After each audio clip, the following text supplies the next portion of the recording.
your mic. You're live, Paddy. Go for it. You're live, Paddy. Go for it. I'm live? Yeah, go for People it. hearing me? Yeah, people are hearing you. Go for it.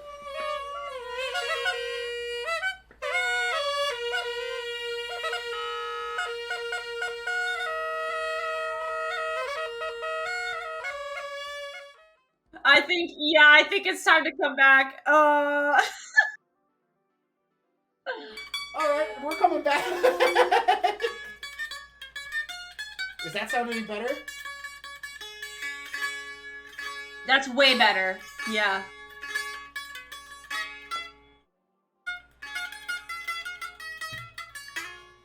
Hoagie Time says, "Oh, has Paddy ever played the game Hades?" What did I just well, tell you? Yeah, What did that's I literally just tell you? Literally, yeah. I just brought up Hades.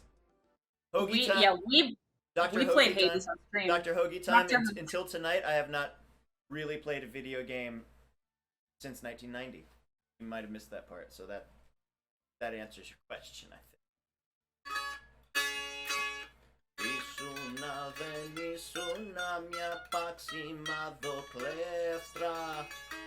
Is the noise gate even working there, or should Paddy just be singing? No. What was my 1990 game? I think that the last game I played on, which was on a Nintendo console, was called Genghis Khan. It was a very slow moving strategy game. Yeah. And it gave John Wayne cancer. We determined that. I also remember playing Castlevania. We played Castlevania. Yeah. Like the Play OG some Castlevania. The OG Yeah, Castlevania. we had a vampire scholar on. We played Castlevania. Like the old Castlevania, or The old, Yeah. Can you hold that for me? I can. Thank you. Did you get your drink? I did. Okay, good. Hi, we're back. With a vengeance. Are we? I don't know. It could be. Well, you're back with brown liquor, so. I got a beer. I'm definitely back. How are the levels? With my brown liquor. How are the levels? Can you hear us okay, chat? Are we good? Do we need to be louder? More quiet? Less quiet? Wow, what do you think? Chat, what do you Chat. think? Hey, Back with a butt. Dave, Gina, that's BU++ to you. Yeah, BU++ to you. You know. That's right. That's BU++ to And you. that is the truth. Butt drugs, Oh, my y'all. It's goodness. all about the butt drugs. He just found out about butt drugs I in just found about- Corydon, Indiana. I just found Wait. out about butt drugs tonight. You didn't know about butt drugs? Wow, you really did just like go to school.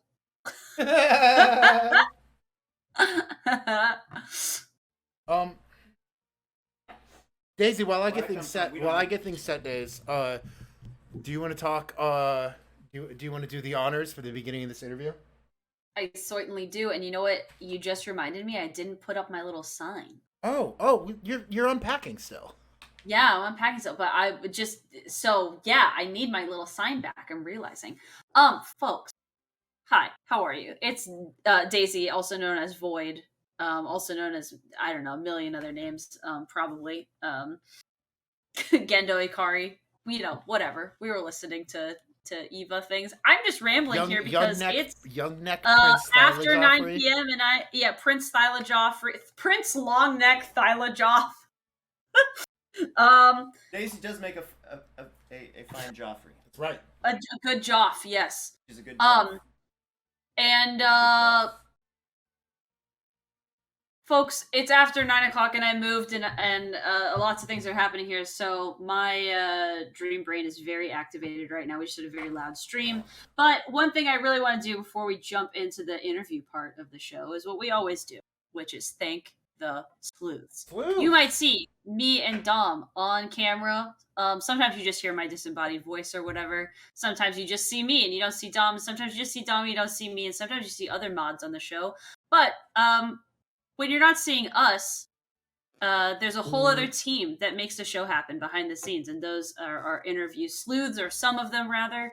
And the sleuths help us come up with the wonderful questions that you hear every single week when we ask our guests. So if you hear something really cool or fun, or you think the question was very well researched, or the guest goes, wow, that was really a good question, I'd never been asked that before, or something like that, don't thank me and Dom, but thank the sleuths. That Folk-wise interview sleuths. That was very long-winded. I'm sorry. I'm just in one of those. No, that was a great one, Daisy. One of those moods. I was very proud of you. Very proud of you. I'm a proud uncle. I'm a proud uncle. Aw, I love it. Oh my gosh. Wow.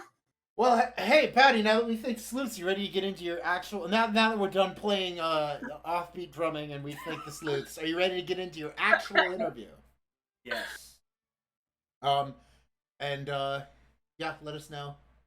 I'm kind of flying blind. This isn't the regular setup, so let us know how he sounds, how I sound. We got to turn up, turn down. Yeah, can y'all hear my voice? Can you hear his voice? When I'm not shouting in When anger. he's not hitting the drumsticks into...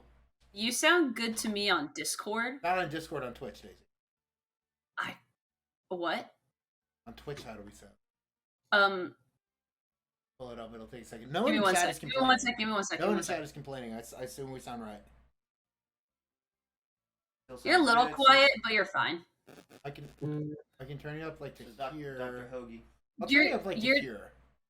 Yeah, everyone's saying it sounds good. Make sure, You're like make sure you don't shout. We're mildly good. quiet. Okay, I won't shout.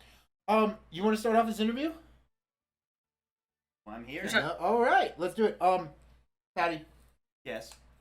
What do you do in your capacity as a director of the Center for Music in the Americas at Florida State? Oh, the Center for Music of the Americas at Florida State. For those of y'all who don't know, the Center for Music of the Americas is a typical academic center that has no dedicated physical office space and a volunteer staff of one, which is me, and historically no budget. Although, when I took over running the center from my colleague, Dr. Denise von Glahn, who is a badass, amazing scholar and person, very good at organizing things, I decided that I would expand upon what the center historically had done, which was 2 events a year, one of which was collaboration with Florida Folklife, with the pre-dons, various Florida folklorists to help coordinate this artist in residence program that we have. And then in the spring, if somebody was coming through town, and some artist or scholar who resonated with the center's mission, then we would piggyback. The mission of the Center for Music of the Americas is to foster the study and performance and general engagement by the public with the entire gamut of musical activity in and having to do with the American hemisphere. I like to say from Tierra del Fuego to the Arctic Circle. Anything that human beings, we've been limited to human beings so far. But Sorry, Daisy. Daisy. Sorry, Daisy. I was gonna say, you telling me there's no mushroom tunes? Okay. Anyway, there's plenty of mushroom tunes, but you know, humans are usually involved. Anything that human beings do in the American hemisphere, the Western hemisphere, that has to do with music is within our purview. So what I've been doing is a couple things. One, I've started a concert series. Been partnering with this really rad venue here in Tallahassee called Blue Tavern. So I do curate a monthly first Thursday of the month concert series, which is aimed at bringing local audiences into dialogue with artists who represent traditions that we don't normally think of as part of the soundscape of North Florida. So I spend a lot of time trying to get to know people, representatives from different immigrant communities, indigenous musicians, people who practice musical art forms that folks usually don't get to hear unless they're in the know. We've been doing that. We had a really successful season last year, and based on that, the dean of the college gave me an actual factual real life budget. Wow. With real money involved. So I get to pay, instead of doing what I did in the first year, which was asking friends of mine, hey, would you please come and play a concert? Maybe you'll make money, maybe. Now I actually have enough money to bring people from out of town. So this year I'm bringing up some musicians from South Florida. In the spring, I brought this great brass band from Mobile, Alabama, the hometown, the cradle of Mardi Gras, as they never tire, reminding everyone. Justifiably so. Yeah, so this season it's going to be a pretty rad lineup. We have next Thursday, we have Brian Zepeda of the Seminole Tribe of Florida. That's our boy, Easy Beasy. Oh yeah, absolutely. As Dom and I were saying, what did we say? We said that we want Brian to be our next door neighbor. and Brian literally drives a Deadpool edition Chevy Silverado. It's my favorite car. Brian's badass. He's a internationally known artist. He does traditional Seminole beadwork and a bunch of other things, but and really gifted storyteller and knows a gazillion songs. So he's going to come and do an evening of Seminole legends and songs. In October, we have this fantastic Peruvian singer who lives in South Florida, Cecilia Borges. She's coming up, and she's going to collaborate with our Andean ensemble here at FSU, directed by a wonderful Bolivian musician who's doing her PhD with us, Viviana. November, we have Brazilian music from Welson Tremura, who is a great guitarist. Colleague Randy Lee, they both teach at Florida. They're coming up, and then in December, my old buddy Randall Bays, who's I think one of the greatest Irish fiddle players and guitarists, play together. Then we have a bunch of stuff in the spring. So I do that concert series. I also collaborate with people like Dr. Dom, do folkloristic things. We are working together to bring Joe Zeytunyan and Miriam Eli up from South Florida to be artists in residence. Joe is an Armenian-American oud player, the short-necked Mediterranean lute. He sings in Armenian, Turkish, Greek, and Arabic. And Miriam's a great drummer and singer and dancer. She's Turkish, Sephardic, Jewish ancestry, but born and grew up in Cuba. And it's gonna be rad as hell. And what else do we do with the center? We also organize and sponsor a lot of workshops when artists are coming through town. I have big plans for the center. I want to have a more robust online presence. I want to do like video interviews with artists from all over North, South, and Central America, and perhaps start a festival, springtime, like weekend music and poetry and dance art festival here in Tallahassee. So. Follow up to that, what's your favorite show that you've booked in the past? My favorite show of that series? Yeah, of that series. I think hands down my favorite show was last fall, last November on the Hindu lights. Up group. Did that make it worse or better? You talking? Hello. Nope, I think that made it worse. Okay, try that again. That's because I was making a Goonie voice. No, you're good. Does that sound all right? I just want to get right up in there. Okay, yeah. So last November on There we go. Diwali, which I think last year fell on November 4th, I brought this fantastic musician, Vish Sheth, and his band up from Alachua near Gainesville. They live on they are Hare Krishna folks and play devotional music. Kirtan is the genre. So they came up and they transformed Blue Tavern into this magical, beautiful place. They brought like 100 tea candles with them and incense, and they played static music for like 2.5 hours without a break, and people were dancing and singing and chanting, and it was absolutely. So I think that's my favorite one. Yeah, so far. You told me about that. It sounds like so much fun. I don't think you weren't able to come to that. I wasn't around for that. You weren't around for I that. think that was right before I moved, right? No, I think you were already in town. When did you move to town? The week of Thanksgiving. Okay, so no, you weren't here yet. Yeah. Next question for you, Paddy. Okay. How does being multilingual enhance the kind of observations you can make about the human experience as a culture worker? I have several 100% more ability than a monolingual person to understand when people are talking shit about me. Hell yeah. But, so I can, because I, yeah, I don't know. I'm not jesting when I say that. Like, that's a big part of it. Mm-hmm. Because, you can be a fly on the wall in certain situations. But I think number one, the most important thing is that it gives one. So I'm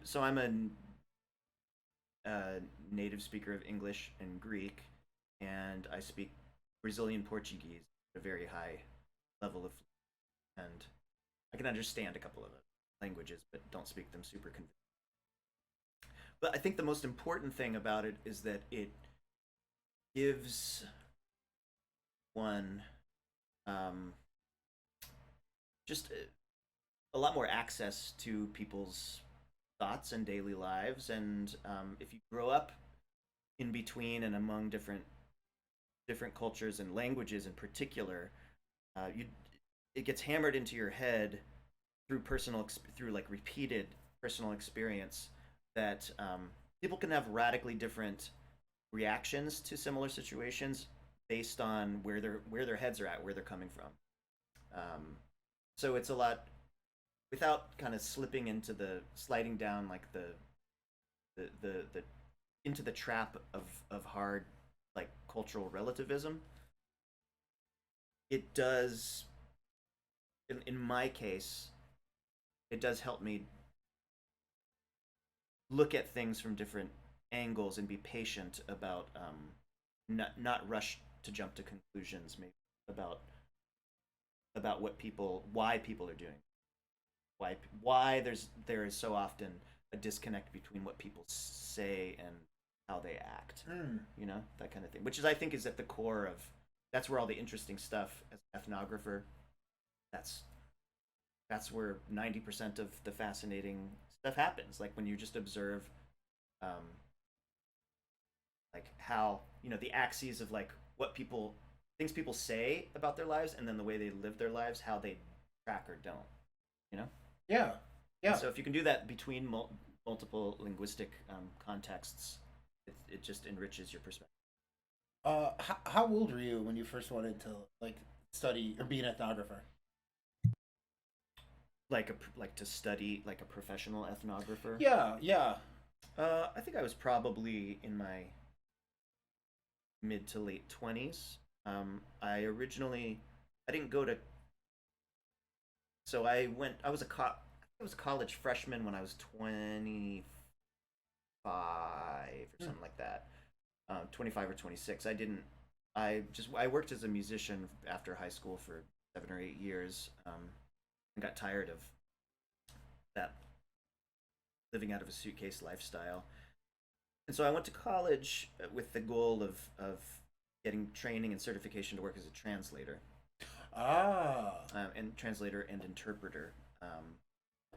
And then I think I was around a lot of people who I'd grown up playing music with, or whom I knew, wound up studying anthropology, ethnomusicology, folklore in school, and that intrigued me. And then I think I found some books in a library. When I was in college in Greece, I found a couple of super interesting books written by ethnomusicologists, college library, and I was like, wow, this is kind of like what I'm interested in, you know? Yeah. And so yeah, I think that was it. But then in retrospect, I realized that just having grown up between a couple of different cultures, and having grown up playing and dancing to music from a couple different cultures. I mean, traditional Greek island music and dancing on my mom's side, traditional Irish dance music from my dad's side. A lot of musicians on both sides of the family, and then being like a punk rock / metal kid when I was a teenager, and being fairly serious about playing jazz and Black American popular music as well. I realized that I was doing a lot of that, or rather I was thinking about a lot of those just over the course of my daily life. And frankly, one of the reasons why I went to school in the first place, why I stopped playing music for a living, was that I was bored. I was intellectually really bored. There were just all these things about the world that I wanted to talk to people about and experience in a different way, and that part of my curiosity just wasn't fulfilled. I just wanted to know more stuff, that I can't necessarily learn by being all the time. Oh, yeah, I'm gonna sit with that. That's such a good answer. Yeah. I'm like, just talk forever, okay? Well, here, It's that maybe. smooth academic voice. I know, I saw that. Maybe this next one will. Situate you so you can talk for a while. But Oh my That's not a goodness. problem. Yeah, I I can think do that no so. matter. all right. Go. How much time you got for this next one? What are your findings being expressed by the music of the Anatolian Greek diaspora? Wait, say that again. What in your findings is being expressed by the music of the Anatolian Greek diaspora? First of all, we have to probably define what. Who asked that? Who gave that question? The sleuths, duh. The The Somebody read your collective is that your sleuths. dissertation? Yeah. So Somebody read your dissertation, Patty. Oh God, I hope not.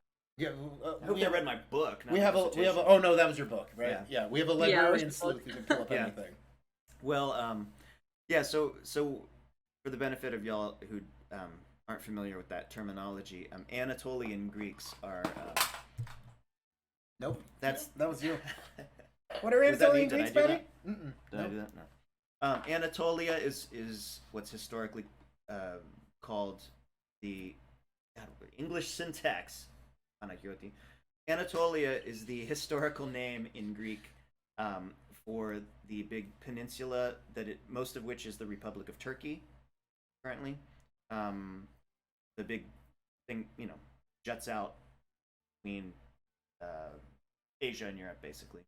Anatolia in Greek means the land of the rising sun, and it's called Anadolu in Turkish. So the Anatolian Greeks, that's my preferred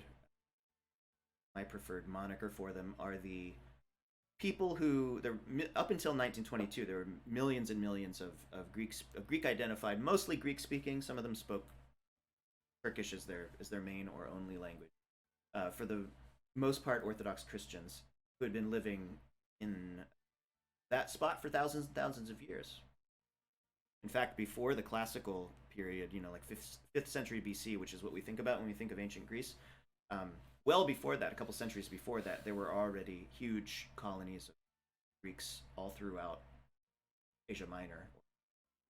So the Anatolian Greeks were there for, like I said, thousands of years, and then in 1922, most of them evicted after the Second Greco-Turkish War. And so my doctoral dissertation and then my book that came out about 10 months ago, I should have brought a copy of it to shill, because I'm sure everybody wants to spend $75 on it. We'll probably get a link in chat. Chat. But you can, if anybody wants to read it, I can send you a.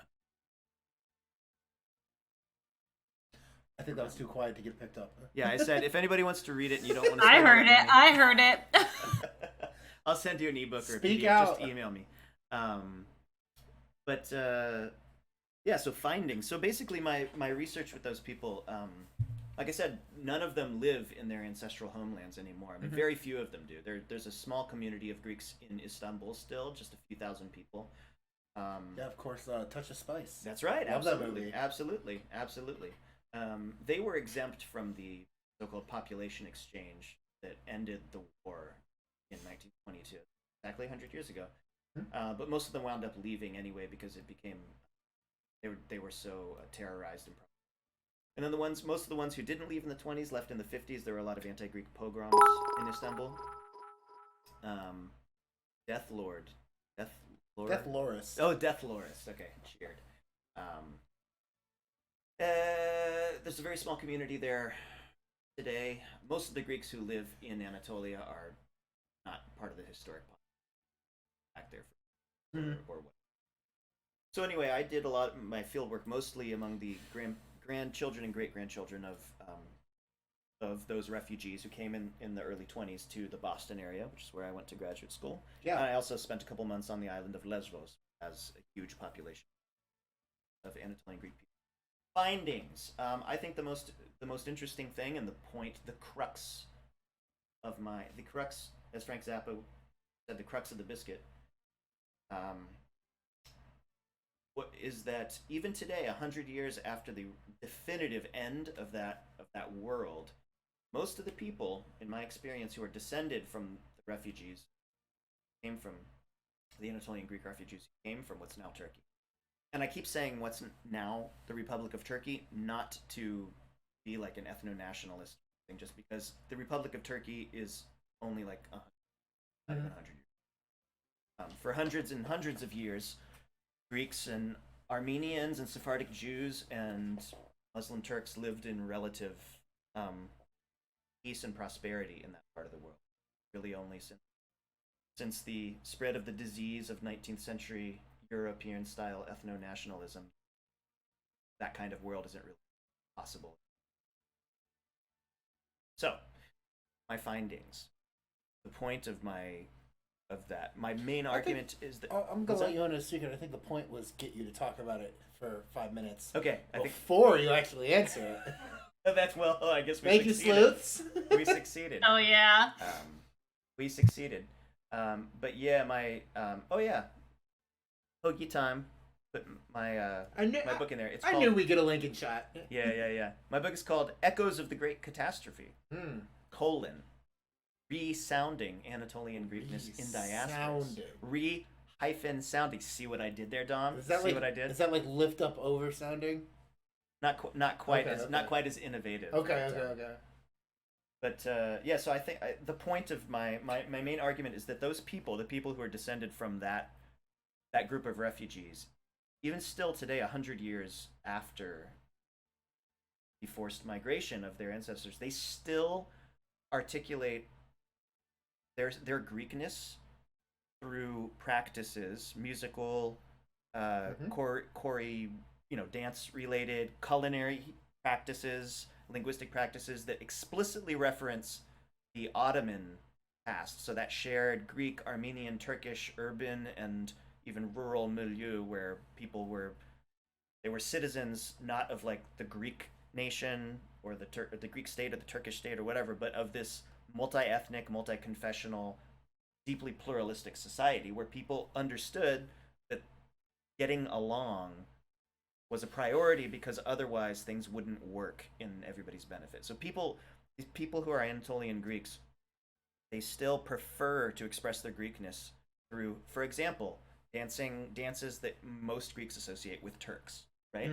Or eating food that is foreign and exotic to most Greek people, but it's home and comfort to them. Imam Baldi? Yeah, Imam Baldi, exactly. Yeah. You keep going back to the one movie I watched in Frank's class. That's right.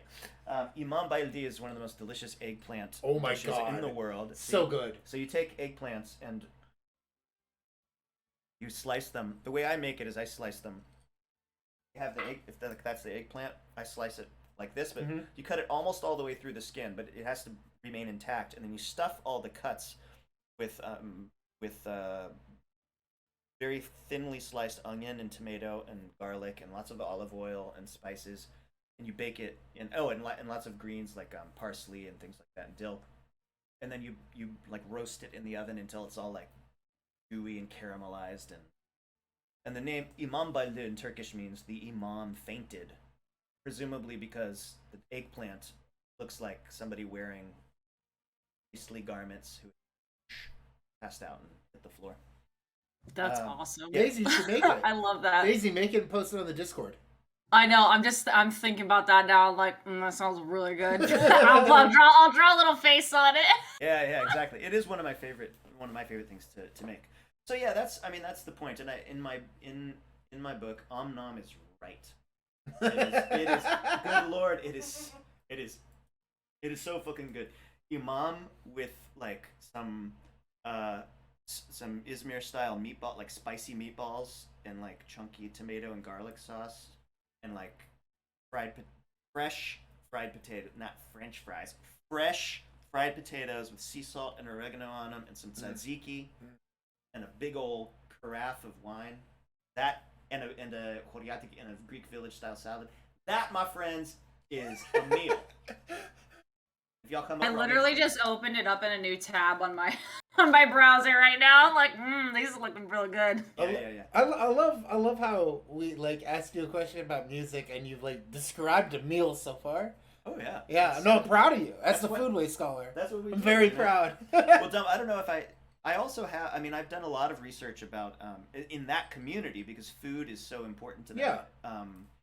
And it's such a marker of identity because even for a lot of those people, like a lot of my friends in Boston, the people of my generation, of our generation, are, fourth generation. Mhm. Their great grandparents were refugees, and so most of them have completely lost the Greek language. A lot of them know more Turkish words than Greek. Sure. But they have the things they've held on to are music, instrumental music, dancing. They have the most, oh my god, beautiful, beautiful, supple, sinuous body language. When you can tell them you can spot them on the dance floor a mile away. Oh, They're sure. like, oh, that's an Anatolian Greek person. The way that they displace movement between their upper and lower body when they dance, it's gorgeous. And the food that they eat, cook, good fucking good. Oh my god. So Ah, the imam fainted. Am I right? Exactly. I've done a lot of research about food, and really primarily the way that people talk, the way that people use what I would call like gustemic metaphors. Metaphors having to do with taste, having to do with the sense of taste, to accurately describe and prescribe the right way to perform music and dance, have like the right groove and the right feel. They use the same terminology that they use to talk about when food is right, or when like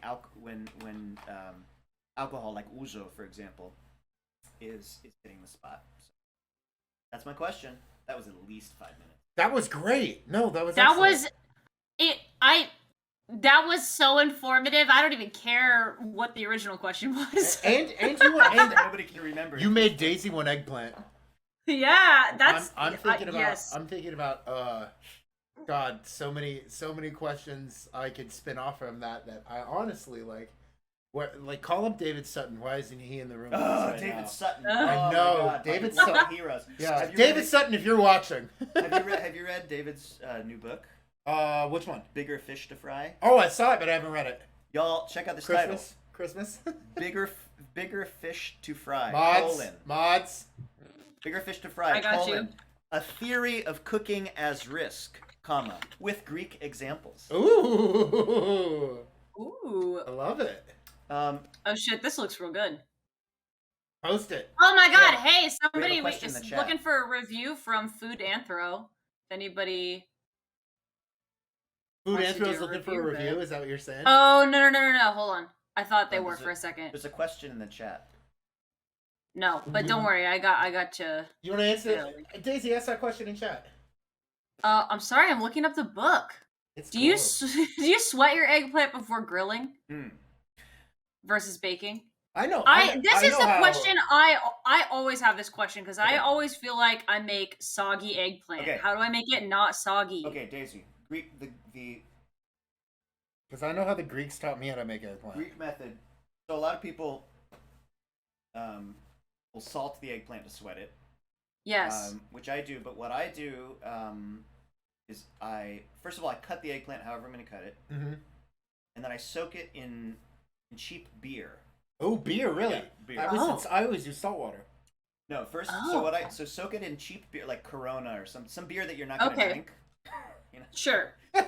Sorry, I'm very picky about beer. It's fucking Fair enough. Natty Light. No, but seriously, like a very light, like a pilsner or like a very light lager or something like that. Yeah. So I soak it in beer for like half an hour. Okay. And then dump out the beer, squeeze the eggplant, pat it dry, and then salt it. Oh, okay. And then sweat it for like 20 minutes or half an hour or whatever. So what that does is the malt or the yeast or whatever in the beer is going to soak into the eggplant, so it's going to give it literally taking notes right now. Yeah. So what it does. So what? Yes, Corona does go down like apple juice. I don't mean to knock Corona, but This man likes his beer to have a bite. At least, yes, I like beer that bites me and that I have to chew, and that wants to chew on me too. But yeah, so what that does, I think, I mean, I'm just a doctor of philosophy, not of science. But I think what it does is like the malt or whatever, the yeast in the beer interacts with the natural, like the sugars in the eggplant and like seals them. Or something like that. Mm-hmm. And then when you sweat the eggplant, it's going to draw out the moisture, and because beer, like the alcohol content in the yeast or whatever in the beer, is not going to make the eggplant. It's not going to like the eggplant's not going to get like super soggy and waterlogged. But you have to be very careful about squeezing it out and everything. It depends what you're going to do with it. I mean, for baking eggplant, absolutely always do the beer thing. If I'm going to grill it, I will probably do the beer thing, but it depends on how I'm going to grill it and how big the pieces are. But yeah, always my go-to eggplant technique: beer, and then salt it, and then make sure. But before you cook it, make sure it's as dry as you can get it, because the moisture is going to be locked in from the interaction between like the salt and the yeast, whatever. That's my what. If you're gonna make it into a dip, you're grilling it, right? But do you need to do the beer thing? Yeah, I still would do the beer thing if I was gonna well, no. So if I was gonna make like baba ganoush or like melizano salata or something like that, no. What I would do is, I would if I'm gonna I would grill whatever I'm grilling. Like if I'm gonna make, if I know I'm gonna make baba ganoush or melizano salata, which is the Greek version without tahini, and it's different stuff in it. If I know I want to make that on Sunday, then I'm going to make sure that on Saturday night I grill something for dinner, like on a grill, on a charcoal grill. And then when the grill is cooling down, I'm going to take all the eggplants that I'm going to use and I'm going to wrap them in foil. I'm just going to stick them right on the coals and cover the grill and leave it there overnight. Oh. Yeah. Because if you do that, it's going to smoke and it's going to cook really well. And if you're going to cook it like that with dry heat, you don't need to soak it. Because it's so long in there anyway. Yeah, because you're smoking it. But if you're going to cook it, if you're going to do wet cooking, like if you're going to make it with a tomato sauce and oil and that kind of stuff, or fry it, I would soak it in beer and then salt. Hell yeah, this is good. I didn't know. I just thought we were here to talk music, and here we are talking food. You got a Greek on the show. He's going to talk eggplant no matter what you ask, and I'm proud of him for it. That was awesome. Hey, this could kind of probably lead in well to our next question, which is our last serious question, and then we get to the goofy shit. All right, Paddy, what's the best part about not just being Greek, but being the very specific folk group of Tarpon Springs Greek? Oh, okay.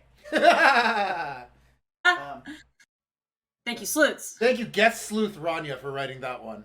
Okay, well, Rania, I'm gonna wink at Rania because I'll say maybe only Rania will get this viscerally, but viscerally. The best part is not being Kalimnian because I can go there, and I'll explain that in a minute, because I can go there and I can just traipse around and have fun and be a local boy, but also I do not have 400 family obligations every time I go. What I mean by that, for those of y'all who are like, what is Tarpon Springs? What is Kalimnian? Yeah, Tarpon Springs is a small town. It's a town that I grew up in, and that our buddy Rania, she moved to. Is she in chat? I think I saw her earlier. From what I can, Rania is in chat. Hey, guest sleuth. Pusere guest sleuth. Anyway, so Tarpon Springs is Rania's adopted hometown. She moved there from Greece when she was. Pusere Nicole. Yes, Nicola. How many folk art apprenticeships are in the chat right now? I know, right? God. So many. But yeah. Bon voyage, Gina. But yeah, so Tarpon Springs is the town that Nicolas and Rania and I grew up in. It's a small town a little bit north of Clearwater, Florida. Sponge capital of the world. Mm-hmm. It was invaded by Greek sponge divers and sponge merchants, among which number was my great grandfather. Oh my goodness! In 1907, 1908, my great grandfather came in 1907, and we quickly became a numerical majority in the town and took it over and basically been running the joint for 115 years. But the vast majority of the people who live in the Greeks who live in Tarpon Springs belong to one particular ethnic group. They're from the island of Kalimnos, kind of the eastern edge of the modern Greek state. The island is it's just a few miles from the coast of Turkey. Mm-hmm. In fact, on the eastern side of the island, there's no Greek cell phone service, but there's Turkcell. If you cross the mountain pass, your phone your phone drops and then it comes back on and it says blah blah blah blah blah blah Turkcell blah blah blah. Welcome to. That's my impression of it saying welcome to the Turkcell network, because I don't speak Turkish. But yeah, so my family's not from Kalymnos. We're from the other end of the Greek world, an island called Kefalonia, which was never, as I intimated earlier, was never part of the Ottoman Empire. It was part of the Venetian Republic for hundreds of years. So yeah, um, the, one of the, I mean, I was joking and saying one of the best parts that I can just go there and have fun, and I don't have to like do like 100 social calls, because I don't have 1,000 relatives there, unlike people who are Kalimni. That's my jocular answer. My serious answer is that it's a really tight knit community where everybody is all up in each other's business all the time, which of course is a double-edged sword, but you can count on people for the most part, and we're really close. And those of us who are really like Rania and like Nicolas and like myself, those of us whose world is turned around, whose world spins because of things like traditional Greek music and dance and poetry and food and culture, we have a really marvelous community of people. And like when we get together, we just throw the fuck down, don't stop. We just go all night, and it's so That's much fun. awesome. Just so much. It's just like always a fucking party, like always a fucking party. And whenever we go anywhere else, we bring Tarpon Springs. Well, if you're at a festival with us, yes, if you're at the Florida Folk Festival and the Tarpon crowd is representing, you know where the after party is. And Oh yeah. Hell yeah. You know that the bar is going to be well stocked. You know that there's going to be all kinds of food. You know that like everybody is welcome and everybody's going to have a good time. It doesn't matter if you're Greek or not. You're going to throw the fuck down. That's the best part about Tarpon. Also, manatees. Oh yeah. Because we have so many manatees. Follow up to the guest sleuth question. You've lived all over. You belong to so many different communities. What is home to you? Wait, hold on a second. Oh, Nicolas says I'm not related. Chastising you. he's So I'm backpedaling. not liking that anti-K comment. It was not an anti-Kalimnian comment, Nicola. Nicola, you're not related to anyone. You're related to plenty of people. Also, Nicolas is half Kalimnian, but he's also half Cephalonian. He's my Cephalonian brother. But anyway, it's not anti-Kalimnian. I love you know, I've dedicated my life basically to Kalimnian, traditional Kalimnian music. I love the Kalimnians. But I have to, but you know, I am not one of them, as they never cease to be. Anyway, what were you saying, Dom? Where's home to you? Where's home to me? Yeah, you've lived all over. Even like in answering these questions, you've mentioned like 5 places you've lived. Where is home? Well, I think the closest thing is Tarpon Springs, because you know, I mean, recent-ish immigrant family on both sides, although both my parents' families have been, but you know, Tarpon is the only place. My dad was in the U.S. Air Force quite a bit. Tarpon is the only place geographically in the U.S. that feels anything like home, because it's the only place that I have family who I'm close to, and it's the only place that had like a family house, the house that my great grandfather built him, although my mom and her sister. Expensive for us to keep up. It's heartbreaking, I understand. I don't know. I don't really have. I honestly don't have a place that I have that where I'm from feeling. I always say to people that I'm from Tarpon Springs, because that's the only answer that feels like truth. Sure. But it's still not entirely true. I still, you know, I don't know. I didn't really grow up in anyone. I mean, I moved. Yeah. By the time I graduated high school, I had lived in like 12 different houses, I think. Yeah. Which, you know, kind of a typical military experience, I guess. I mean, I have had intense. I mean, there are places where I've spent a lot of time that I feel like very at home in. You know, a couple places in Greece, the city I lived in Brazil for a while. I mean, that feels a little bit like, it feels familiar. You know, recognize cracks in the sidewalk kind of feel. familiar. You know what I'm saying? You know what Yeah. I like that. I'm saying? But Tarpon is the place that I feel the most. Like if I walk around, you know, when I go there and I'm just like, I like to just walk around the old fish town is what I call it, like plunge docks are. I like Yeah. to walk around there like late at night when everything's closed and nobody and kind of let my mind wander and imagine what it must have been. You know. I don't know.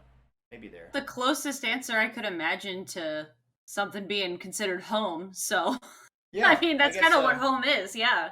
Yeah, I guess so. Yeah. Yeah. All right, you ready to lightning around some fun questions? Let's do it. All They're right. very fun. They're very fun. I think I'm very excited for I this. think this is the last one brought to us by special guest Sleuth. It's 11 p.m. at a Greek wedding. What's your go-to dance move? We haven't started dancing yet. It's too early. It's 2 in the morning at a Greek wedding. Go-to dance move. It depends. I mean, are we? Well, so if it's traditional Greek dancing, I mean, it depends on you do the steps of the dance and then you put your own flourishes. If it's like Greek club dancing, it's probably going to be something like. You're welcome to dance, please. He's getting it from the chair. I'm a Florida man. Yeah. I can get down in a lawn chair. Hell yeah. Hell yeah, brother! Do your own research. That's right. I got my brown liquor. Okay, question I teased for Daisy that I really want you to answer. Okay. How Yes, was your please. family, the House Bolton of Greece? Oh shit.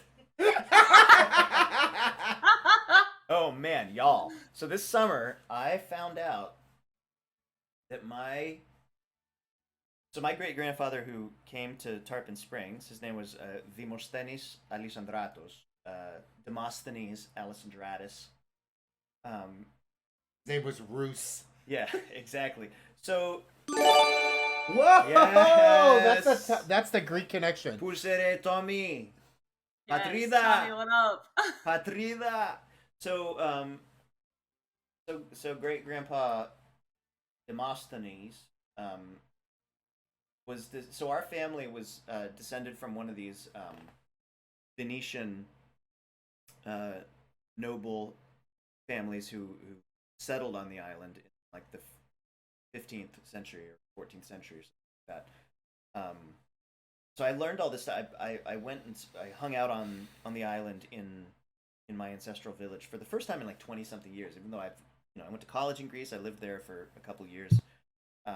Various reasons, I didn't really spend much time in where we're from. There were all these earthquakes in the 50s that destroyed everything, and everybody left, and didn't really have a lot of contact with. But anyway, I did all this digging and talked to a lot of people and looked up a lot of archival stuff. And so my family was founded by somebody who was part of this clan, the Lombardos clan, the Lombardo family, Venetian clan, and they had this like generational vendetta against this other Venetian clan that had gone native and became Orthodox Christian, but Greek, and it had reached this boiling point in the mid 17th century where they were just murdering each other back and forth, and like our people controlled this one half of the peninsula of the island, and the La Porta family controlled the other one. And basically, my family got together and I know I have like the family tree. My 7 times great grandfather, I think 7 times.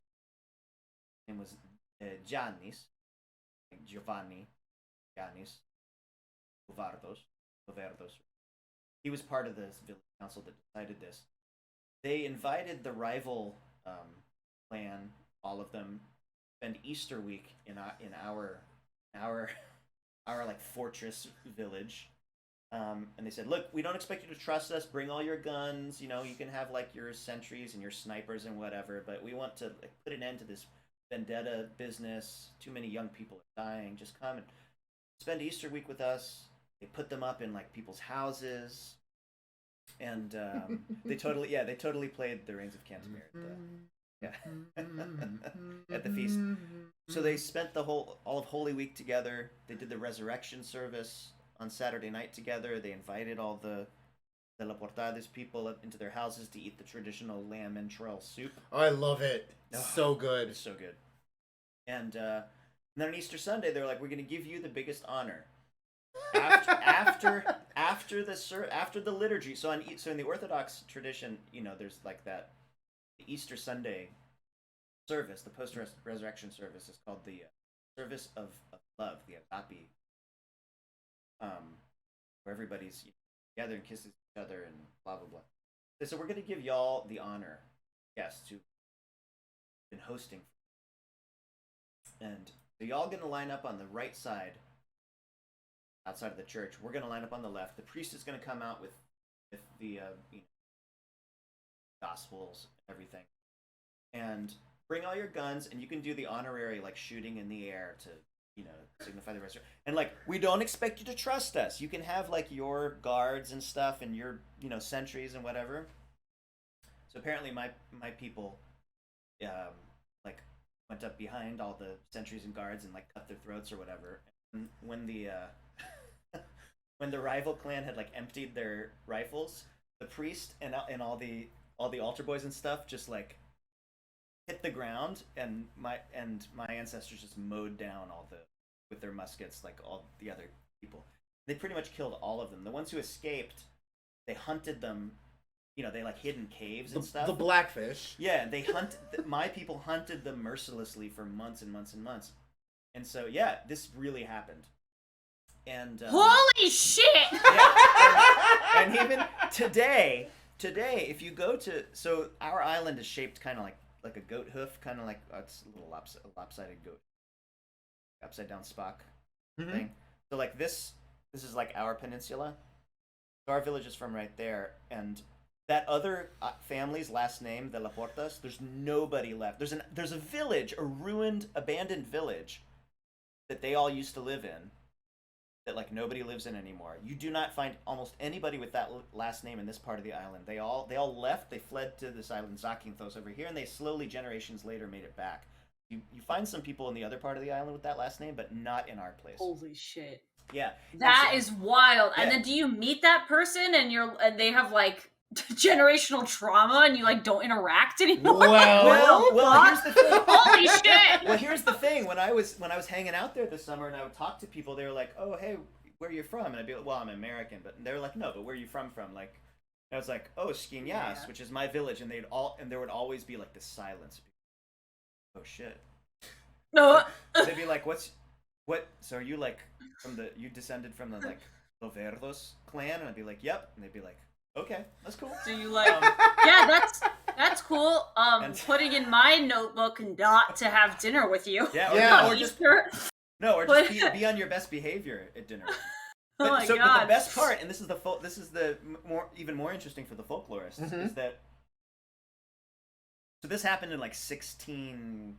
I memorized the date this summer. I think it was like 1665 or something. Wow. 1670.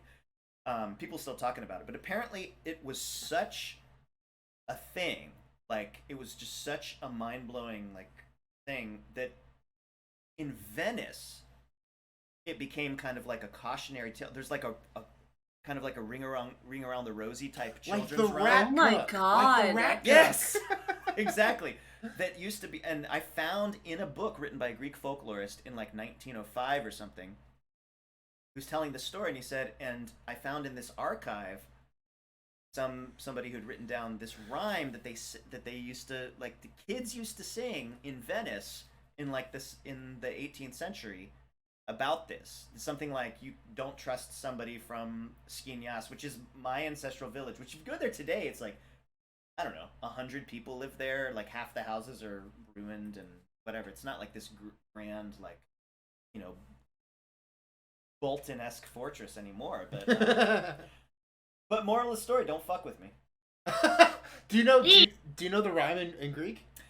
It's not in Greek, it's in Italian. Oh, it's in Italian. Oh, I gotta learn it. That's what a big deal it was. Yeah, like, yeah. That everyone in Venice was... It made it all the way to Venice. Wow. I mean, at the time, Italian was the administrative language of the island anyway. Of course. But anyway, so that's the red Easter, the bloody Easter. Oh, Daisy? Did that live up to the hype? It It really did. Wow. I didn't think it would be exact. Like, Yeah. basically, holy shit. It's even worse than the Red Wedding. I mean, in a way, because it's real. There's that. There's that. God. Oh, you Holy see the look on their shit! faces they yelled that. But also, it was Easter after the Agape service. Yeah. That's some cold-blooded That's some fucking. shit. That's like. Yeah. The traditional response to Christos Anesti is now duck. Yeah, exactly. Hit the ground. Yeah, holy Yeah. shit. Yeah. Wild. Hey, speaking about languages, You know. what's your like go-to code switching word or phrase in Greek and in Portuguese? What do you mean? Like if you're speaking If like I'm speaking Greeklish. one. Yeah, if you're speaking, what's like the word you flip over into? Oh, like if I'm speaking in English and like you mean like a trigger word that switches me into the other language, or like a word that it's easier for me if I'm speaking English, it's easier for me to use the Greek word than the That English one. word. Oh, And man. you have one in Portuguese. Okay, let me try to answer Greek first. Do Greek first. If I'm speaking English and I'm talking to somebody who knows Greek, like if I'm talking to like Exactly. Nicola or Rania, I might something like, I don't know, it's probably like a food item or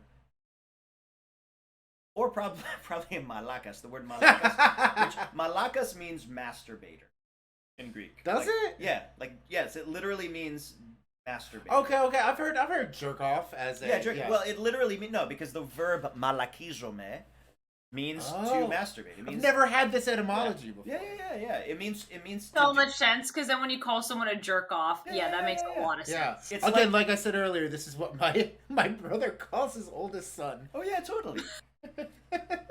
Hey, kalaisa malakas. Are you a fucking like my dad's side of the family use the word wanker, right? You know, Bruv. like the Irish, you know, wanker. Oh sure, it's wank. Oh, that's actually the best translation I've ever heard. Yeah. In my whole 33 years of being called that by my siblings. Yeah, so I would be like, if I was talking, I would be like, oh my god, did you see what that fucking malakas just did right there? I would do that, or That's like, or I'd be like, I don't know. Trying to think of a real life situation. That would probably be if it's not a food item. Or I'd be like, I'd be like, oh man, fucking hell, dude, nistazo. Like I'm tired. Oh, something like that. interesting. Like, yeah. Like I wouldn't say, oh, I'm so fucking. Like, if I'm talking to somebody who speaks Greek, but our main interface is English, I wouldn't say, oh, dude, I'm so fucking tired. I'd be like, nistazo. That's good. That's a good one. Or, That's a good one. Or re. Honestly, Re, which means like dude or hey you. I'd be like, yeah.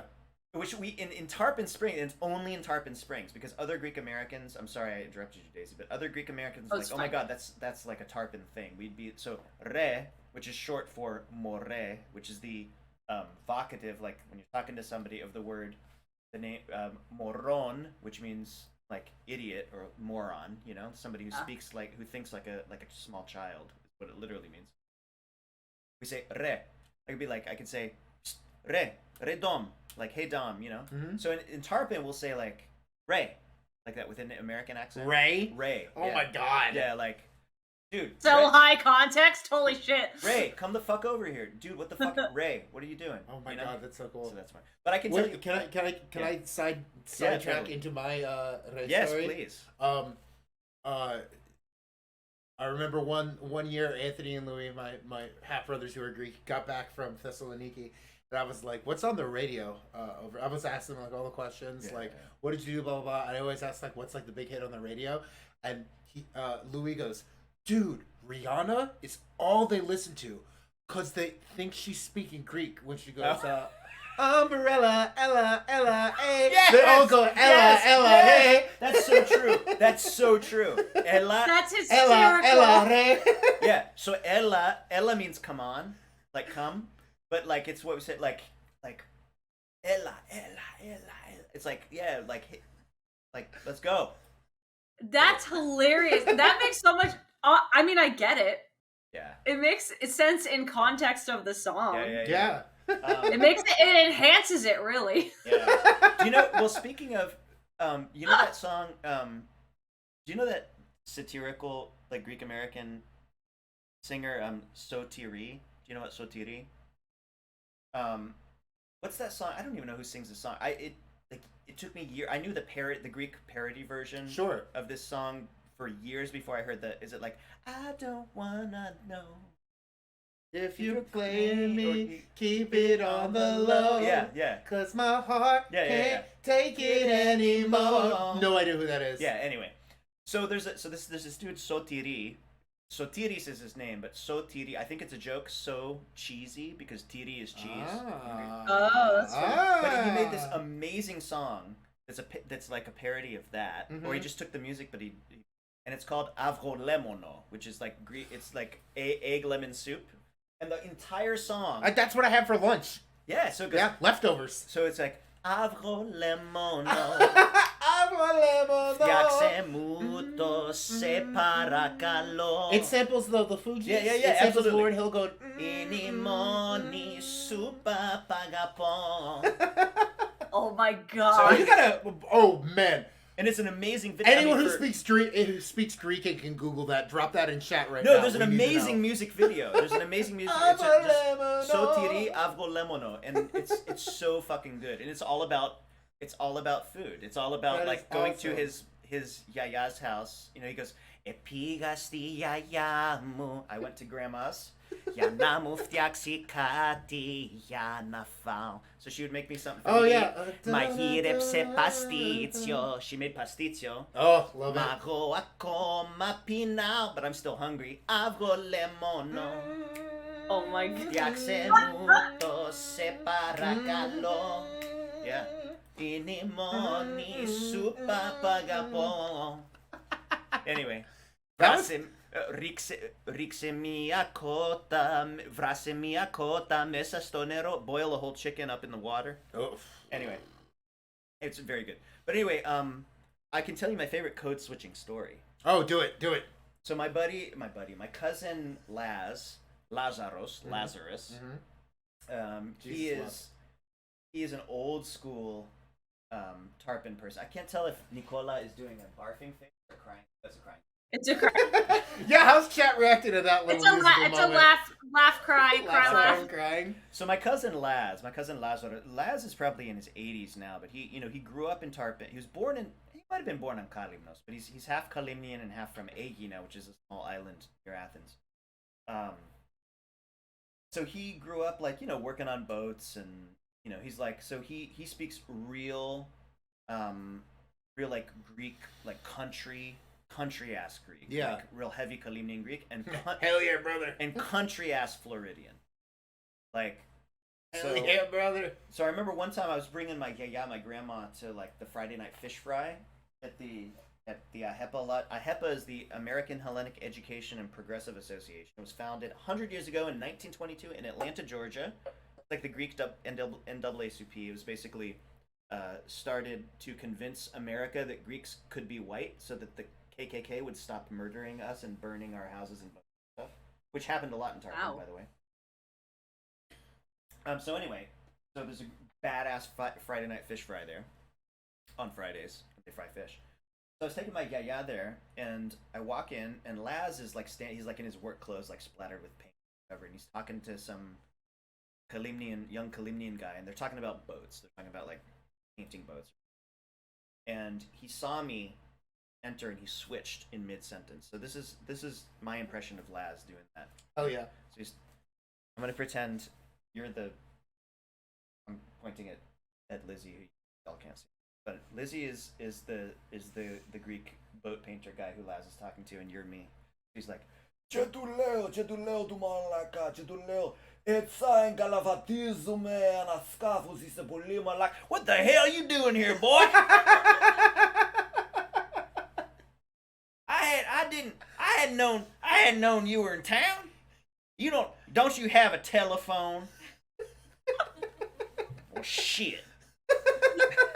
Shit. So anyway, That's awesome. Oh my god, he's the Wow. who's the senator? He's the white Clay Davis from The Wire. Yes. Laz is amazing. Laz's cousin, so he had this cousin named Sotiris Sotos, who I met when he came for Laz's daughter's wedding in like the early 90s. And Sotos lives, well, he died a few years ago, but he lived in a cave on this island, Aegina. He inherited like, the ancestral like land or whatever. But there's this cave that he hired somebody to like rig up with like electricity and plumbing and shit. And so he lived in it, and it was like right on the beach. So it was like back in the day before tourism, it was like the most worthless piece of property you could have. You couldn't grow anything on it. And it wasn't like a deep water harbor, so you couldn't like bring big boats in. But then, once there's tourism, it's like the bet. There's like a little beach. So he set up this bar. So he ran this bar, and he lived in this. So the bar, there's an outdoor bar, but then, on like the deck thing that he built. But then there's an indoor bar inside the cave. So like when it's 110 degrees outside, it was all super cool and nice inside. And he had like this bitchin' sound system. Played really good music. But Soto, and his place was called Soto's Grotto. Yeah, totally, yeah. And except for that wedding that he came to, I hung out with him a whole bunch when I lived in Greece. I never saw him wearing anything other than a Speedo, and he had a shark tooth he wore around his neck. Of course. Yeah. Oh, and, that one got Daisy. And, It so clearly in my head. I know exactly the kind of guy you're talking about. Oh yeah, and he was like 70, and he was just like he had to be. There's no way he was less than 50. No way. And every photograph I have of him, he's making the same face. He's going like, he always has a cigarette, got the shark tooth, and he's always going like that. It's a literal caveman. Oh yeah, he was amazing. Anyway, I'm sorry. You got a phrase in Portuguese? Oh shit. I don't know. I mean, so I mostly speak Portuguese with my kids are super fluent in Portuguese. So sometimes I speak with them. I mean, most of the people aside from my kids and my ex-wife, like everybody else I speak Portuguese with doesn't speak English. So I don't code switch with them. Sure. But and also I have to say, being a gringo, they would say in Brazil, I'm actually pretty vigilant about, like I feel deeply uncomfortable. Like I speak Portuguese really well. Like yeah, I'm pretty fluent. I lived there for years. Whatever. But I don't know. I feel weird, like not being Brazilian. I feel weird speaking Portuguese, except I'm trying to. I don't like. No, like if I'm speaking with Brazilians who don't speak English, then I'll speak it because that's the language they're working. Yeah, that's how you're having the conversation. Right? Yeah, exactly. But I don't feel. I feel like I'm a perpetual guest in the language. Which is not the way I feel about Greek. And it's not the way I used to speak Irish Gaelic, like conversationally. My grandfather spoke. I got into it when I was a teenager, and even that, which I'm even more removed from in terms of life experience, I feel more comfortable. But with my kids, I would say something like, I don't know. It had like commands that I give. Yeah. Like I know that I will get.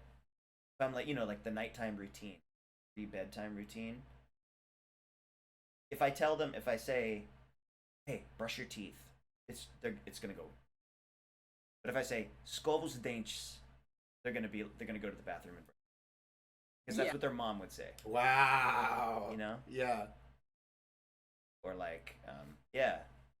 That's really funny. Well, hey, speaking of your kids, this last question. Yeah, this is I don't know. There's been a lot of really good questions, and this one's one of my favorites. What pop culture reference are you most proud of learning from your preteen daughters? Oh no! I swear they were not guest sleuths for that. Also, obligatory, bruh. Yeah, right. I mean, Bruh. oh God, I'm so tired of the bruh. Oh my god. Oh my God. Oh my god. What are you saying, My Grace? one with my dad is my brother started to say wow like at my dad like very disrespectfully, and now my dad says it back to literally every person he interacts Oh with. my god. Wow. Wow. Bruh. It's really good. Man, pop culture reference. I think actually. Oh. Oh my god.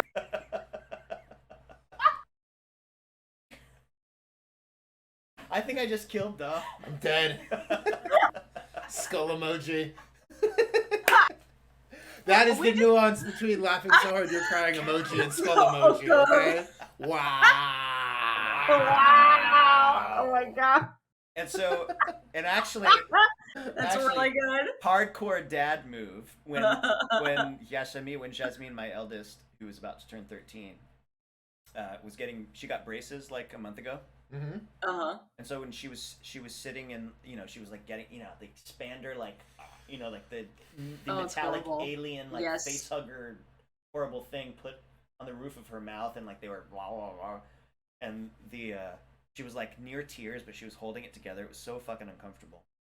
And the orthodontist was like, "Okay, so how does it feel in your mouth? Can you, can you make this sound and blah blah blah?" And she. And I was like, "Honey, look at me.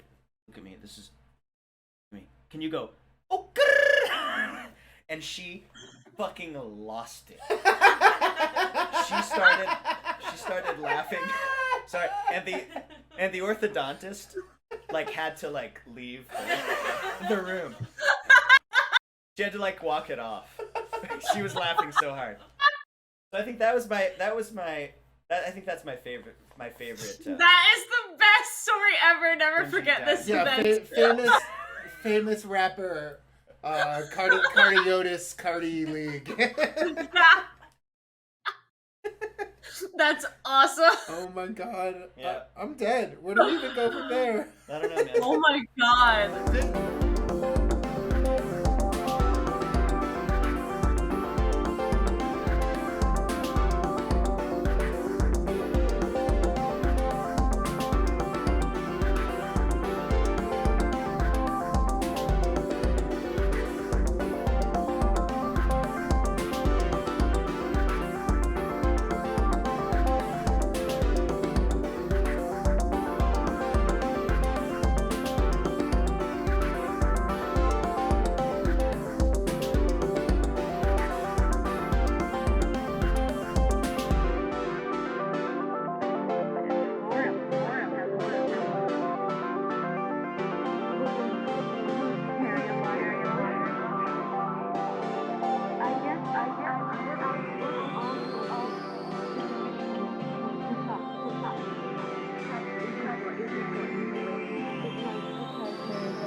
Quilts have had a meaning on many levels. Making quilts helped me to get a sense of my own space, sense of finding my way, sense of really working my way out of the labyrinth.